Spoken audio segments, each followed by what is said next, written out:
Well, we began in 2006. We started out very small. We had one small cotton trailer that we were using with square hay bales, and we actually pulled out onto the playground to pick up the kids.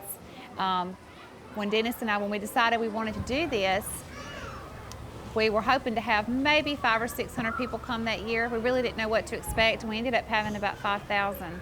So that kind of got everyone encouraged and enthusiastic about adding more things. Of course, after we had 1 year, under our belt, we knew that we needed to add more toys. We needed a pavilion, more bathrooms. Every school group that comes needs lots of bathrooms, but that's where we started. We started small, and every year since then, this is our 5th season, we've added something new. And we have a 10-year range goal that, every year we hope to be able to add something new over the next 10 years. When we started out, I mailed letters out. I took a 60-mile radius of where we're located. We're in a pretty good location because we're 60 miles south of Jackson, 30 miles north of Hattiesburg, 30 miles from Laurel, and about an hour and a half from Vicksburg. So we were, had a pretty good wide range, and I mailed letters out to all the schools, just letting them know that we were opening a pumpkin patch, and we would love for them to bring their children out to learn about farming. Then we, of course, we advertised in the local papers, and we didn't have a lot of money to get started with. So I taught with my lady at the Chamber of Commerce. I work a lot with our local Chamber of Commerce, and she's been a lot of help. She has invited several people from the state to come down and tour our operation. And then our local newspapers have been real good. The local radio station, a lot of times you can partner with them. If you'll do a little advertising for them, they will in turn advertise for you. And just kind of getting the community involved in what's going on. A lot of times if you can get some of those, if they have children or grandchildren, if you can get them just to come for free, then they want to talk about it and tell everybody else. And that's kind of how we got started. Now this year we have advertised in some local magazines, but our best advertisement has been word of mouth. We want all of our customers to leave here happy and feel like they've gotten more than they paid for. And if they feel that way, they're going to go home and they're going to tell everybody that they know. They're going to go to church tomorrow, Sunday morning, and tell their Sunday school class, guess where I went yesterday? You've got to go. And that's our goal. It's not about making money, it's more about making memories and having fun.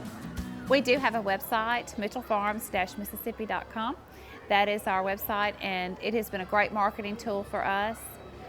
When I tried to talk my husband and them several years ago into doing a website, and they were not real enthusiastic about it, but we have several people that call every day that have just been scanning. We had a group from Norway just a few months ago that came because they found us on the website. They were just Googling farms in the United States, and they come across our farm, and they were going to be in Dallas, and they thought, oh, we'll just drive over to Mississippi.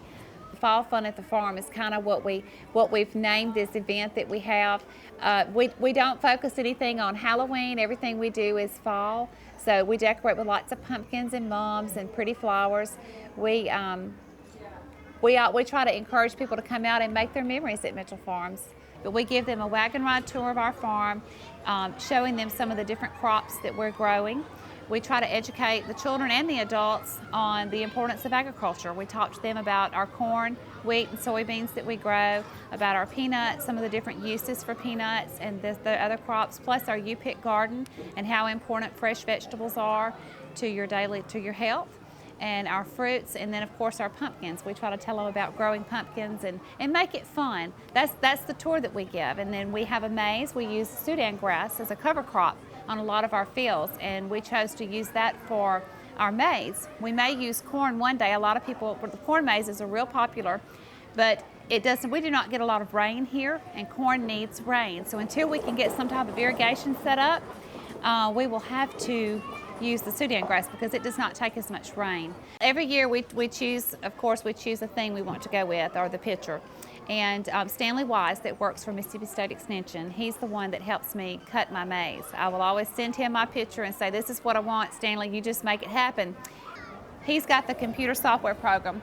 I give him the plot of land, and he puts it in the software program and comes, and he uses a GPS, and we cut it with a lawnmower. We cut it with a Skag lawnmower. But this year we cut it out in the design of Mississippi. We always try to have something educational. This year we used Mississippi, and I had interesting facts about Mississippi inside the maze for the kids to learn about as they were traveling through it. Then we have the pumpkin patch. Everyone gets to go to the field and choose a pumpkin of their choice. Then they have the playground they get to come back and play at. Most of the toys that we have at our playground, our farm, old farm things for kids to play on, something they wouldn't find at a regular school playground or city park. Mostly just the sunshine, and we have some rope swings, and just to be able to run and scream and play. I mean, that's what the kids, most of the city kids don't get to do that, don't have an opportunity. And so that's one of the things we offer. We also have, on the weekends, we have 3 log cabins that are open for tour that are they're authentic log cabins, so most of them are not wheelchair accessible, but they are filled full of antiques and unique things Miss Nelda and Mr. Dennis have collected throughout the years. Favorite activity is probably the rope swing. We've got a big rope hanging about, I don't know, 60 feet from a limb, which most kids my age or a little bit older grew up swimming in the creek and swinging on a rope. Kids nowadays have no idea. They come and until you show them, they really don't know what to do. But we have 2 rope swings now, so the kids can swing on. That's their favorite toy. That, and also we have a huge culvert that we've used for a slide this year, and they really like that. During the week, we mostly have young children. We range from, I would say, 3rd grade and under, mostly kindergarten, preschool is what we have here during the week. Have a lot of parents that like to come out with them. But with the school children, we're on more of a schedule. We have it more scheduled out and planned, and talk to them a little more in detail about certain crops, whatever their age grade level is, things that they will understand and appreciate, and maybe go home. And I want them to learn something when they come.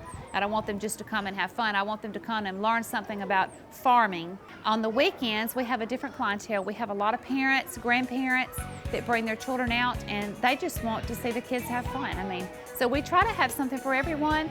A lot of people ask us, you know, what do you charge for adults and what do you charge for children? We charge one price. I haven't figured out who has the most fun, so I don't know who to charge the most to. So we just try to have something for every age. We take them 0 to 100, and I think everyone's having a good time.